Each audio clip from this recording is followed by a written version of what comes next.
Davion and I'm running for City Council in District 4 at the far east side of Detroit. Please share your Detroit background and relationship to Detroit. Your history of being a Detroiter. I like to say I am Detroit. I'm a son of Detroit. Graduated from DPS. I was brought up in many community organizations in Detroit. Midnight Golf. I'm a Midnight Golf alumni, one of my favorite Detroit organizations. I lived in Detroit all my life, outside of my college years and my time in the military. Detroit is me. It's literally invested in me. It's in my blood. I'm a diehard Detroiter. Nobody can tell me anything bad about Detroit. Tell the story of what led you to run for office. So I have so many different motivating factors to why I decided to take this journey. But I think the one that sticks out the most to me is directly after finishing my time in the military, I was offered the opportunity to go active duty or to come back home. And I decided to come home and become a school teacher. And I actually went back to my old high school, Frederick Douglass, and I was working with some of the youth there. And I would tell them like, hey, they would always ask like, why you come back? I was like, cause this is our city, like I gotta come back. Like you have to come back. So I tell all my students like, hey, you have to go out, be successful, do what it's going to take to be fulfilled in life. But eventually you have to come back home. You have to come back and be a part of the change in your city and be a part of progress in your city. And one of the students like, why? For what? It's nothing here. And I'm like, well, it is. And I gave him a lot of things, but I thought about it like, as a student, you really feel like it's nothing here. So I took it as if I can't be preaching, come back. And we don't have a Detroit where our youth feel like, I want to come back home, right? So I wanted to be a part of that change. And also directly when I came back home, I run through my neighborhood. I still try to stay in shape a little bit. So I run through my neighborhood and I would just see so many changes happening. It's like, these changes are happening for Detroiters.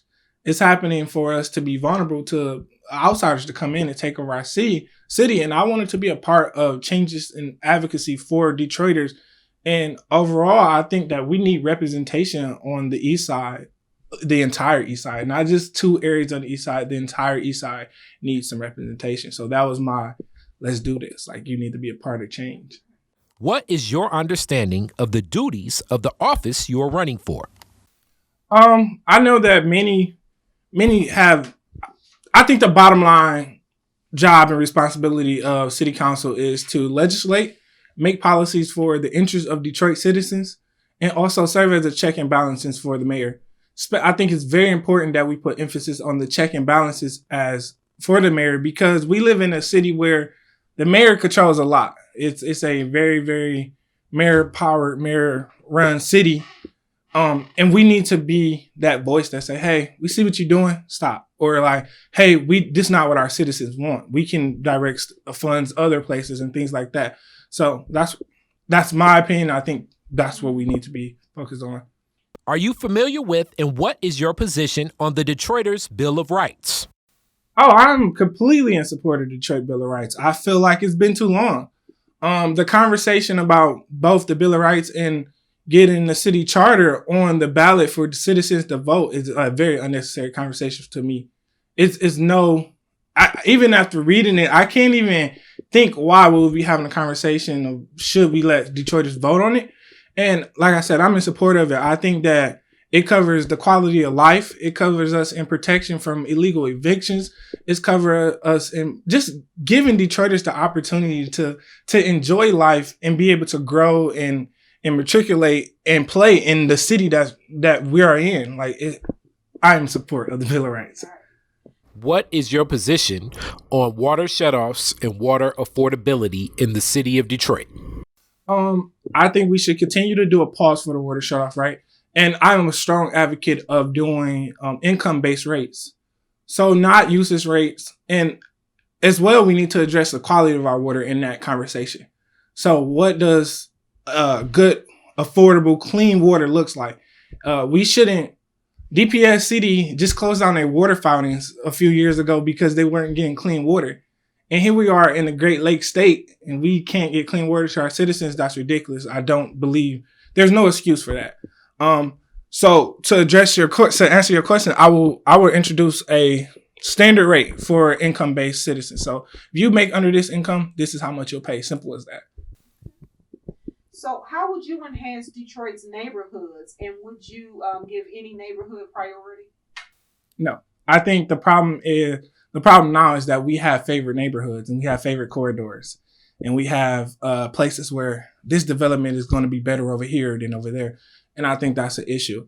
I would enhance our neighborhoods by giving more funding, giving more opportunities for our Detroiters to become homeowners. We know when you own something, you have a little bit more sense of like, okay, let me take care of this. This is mine, And then also, Joe Biden is preparing to give us the American Rescue Funds. I will pour some of that, and I will pour a lot of that into neighborhood development. Getting the grassroots community organizations involved. There's so many community organizations that's been here and seen the problems and been fighting the fight, and they've been doing very, very good with little to no resources and funding. And I just can't only imagine how much work and the strides they can make with funding and backing from the city officials. What is your plan and position on abandoned properties like schools throughout the city of Detroit owned by the Land Bank Authority? I said in multiple interviews, we need to give them away, rehab them. District 4, we don't have a recreation center. We have multiple abandoned schools that we can revamp. We have churches that we can revamp into a recreational center. I think a big issue is we want to hold on to things and we want to make citizens pay for it, but we need to let it go. Hey, here's this property. I'm going to give it to you if you can make sure you can maintain and pay property taxes on it. It eventually is going to be a point where we just have so much vacant property and so much that we can't even keep track of what's going on with everything. And I honestly think that point might have already came because I was watching a Vice documentary, and this guy, he does a tour around Detroit, and he just goes into abandoned properties and just say like, this stuff is unique. This is old. This is history. And yeah, the city does nothing with it. We just come in here and take pictures and do what we want. And it's like, we have to address that because that's a whole different safety issue in itself. What's your definition of police reform? Do you feel it's needed in Detroit? If so, in what ways? What is your position on facial recognition technology? Coming from a military background, I am a huge advocate for police reform. I know that it's a conversation around the country, and I think Detroit should be prepared to champion that conversation. We are the largest Black city in America, and change here. If we can make change in police reform here, it will just spark growth and change for the whole movement and initiative to reforming police. I don't believe in abolishing police. I understand that police are necessary. However, I do believe in reallocating funding. I believe that we need to introduce mental health practices into our policing, into our everyday lives, but especially into our policing. I have a lot of friends who are in the police force.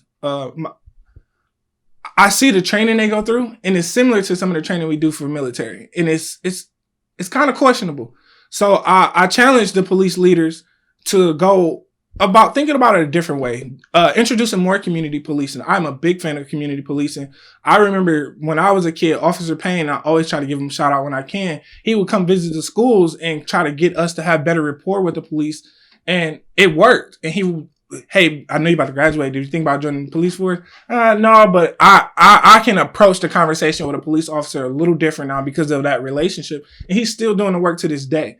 Also, I think reform looks like having police officers that live in our city. Less than a quarter of our police officers live in the city. And it's not, you can't police somewhere where you don't live and you don't understand the problems of that neighborhood. And when it comes to facial recognition, I dropped this fact before. The legal system right now, they're investigating, taking eyewitness statements out of prosecutions. It's not reliable. So we can't rely on somebody's brain who's there with emotions and looking at something. I don't think we should be relying on facial recognition. I think that it is a way to target and just continue to marginalize an already marginalized community. What's your position on the repayment of residents who have been overassessed and overpaid property taxes? It should have happened yesterday. I don't even see why this is another thing that why is this a question? Why are we talking about giving somebody something that they are rightfully and legally owed? If we say we can't afford to give back the money in refunds, tax credits, I propose 3 options. We give the refund, we give a tax credit, or we give them another property. Give them a house that's equal or greater value to what they lost.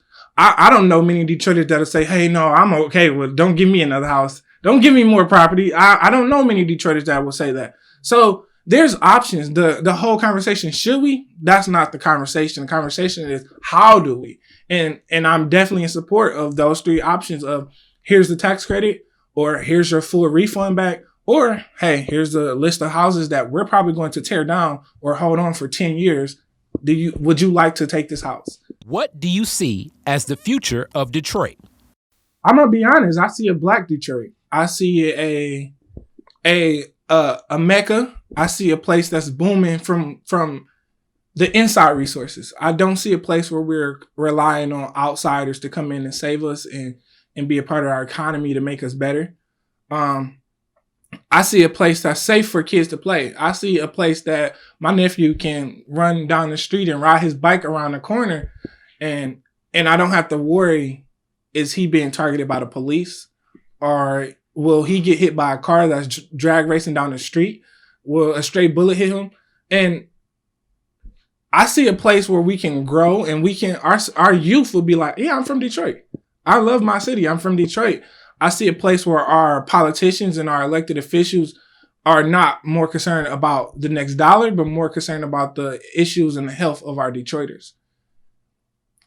I see a place that looks like me and you. Honestly, when I walk down the neighborhood, I don't see the abandoned eyesores and the problems.